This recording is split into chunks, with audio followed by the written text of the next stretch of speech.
Well, welcome to stop number 10 as we're going around our Athens city map. We're at what you see up here in the distance. That's Filipappou Hill. That's the monument at the very top. And this ridge, if you continue to the top and go down, goes down to Mars Hill and then back up to the Acropolis. So we're directly, we're standing parallel with the Acropolis and Mars Hill. But the reason I brought you up here, look at this, and for our class, this is what we're reading. Let me focus on it. Verse 14 of Acts 17. And remember, you can see 17, well, the wind blew it, but how Paul went from his beating in Philippi to Amphipolis, Apollonia, Thessalonica. Then he gets from Thessalonica to Berea, right there in verse 13. But where we're going is verse 14. And immediately the brethren sent Paul away to go to the sea, but both Silas and Timothy remained there. And those who conducted Paul brought him to Athens. And receiving a command for Silas and Timothy to come to him with all speed, they departed. Now see what I wrote in my Bible right there? Sunion and Piraeus. Now look where we are. Right here at the edge, and then looking off in the distance, down all those boulevards you can see, at the end is Piraeus. So this is Piraeus, which is 6 miles away in the distance, where you can see the boats right in there. And if you follow, look at this, see this dark strip right there? That's the ancient walled Great Wall walkway that was 6 miles long, that came from the port of Piraeus down that walkway around the base of this hill of Filipappou that I'm on. And you can kind of see it off there in the distance right there. It swings around this mountain and goes where we've already been, to the Keramakos. And it goes right to the ancient Agora, where we spent so much time, Mars Hill, that was our very first site. All of those things are connected here. So, site number 10, Filipappou Hill. But the reason for that is that Paul was a traveler, and that's the lesson today, Paul the traveler. And so, way off in the distance, right there, Paul would have sailed around Cape Sunion.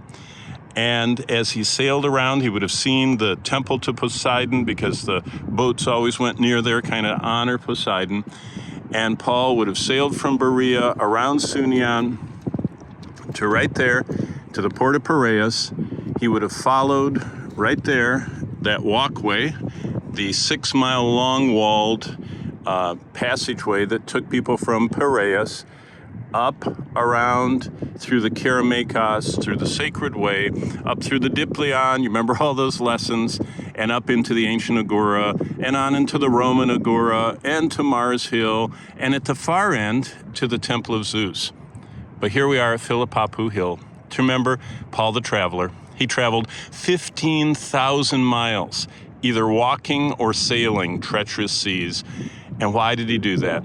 He said, none of these things move me, neither do I count my life dear unto myself, that I might finish my course with joy. And what was his course? The Lord called him to do something that only Paul could do. And he did it. He did it with all his heart and joy and enthusiasm. And we remember him, and we say, wow, I want to be like Paul. But guess what? God called you and me to do something Paul couldn't do. And God called you and me to also not count our life dear unto ourselves, and to finish our course with joy, and to fulfill his calling. And like David, to fulfill God's purpose in our generation. As I look here across the 5 million people that live in this greater metro area, almost half the population of Greece lives all around me. I think, who's going to reach this city? Who's going to sail in here like Paul did and go to the marketplace every day and find people to share the gospel with? I wonder where you live. Who's going to reach that city? Well, you're the one that lives there. And you're the one that's listening to this video, and you're the one that God most likely has gotten hold of your heart. You're studying the Bible with us and Paul's life and letters. So what are you going to do that's going to last forever? It's amazing to think right down there, just at the end of that road, right over there is the Roman Agora. And that's where Paul went to the marketplace and shared the gospel. And Christianity started here, and it's still flourishing. All because one person did what they were called to do. Wouldn't you like to hear his well done, good and faithful servant? I would. There's one way, one pathway to that.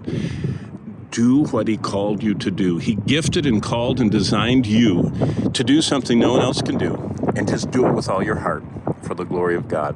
John Barnett, Filipappou Hill, site number 10, being very excited today to do what God called me to do, and to tell you and challenge you and admonish you, you should do what God called you to do for his glory. See you again in the classroom. Have a great day as we study together.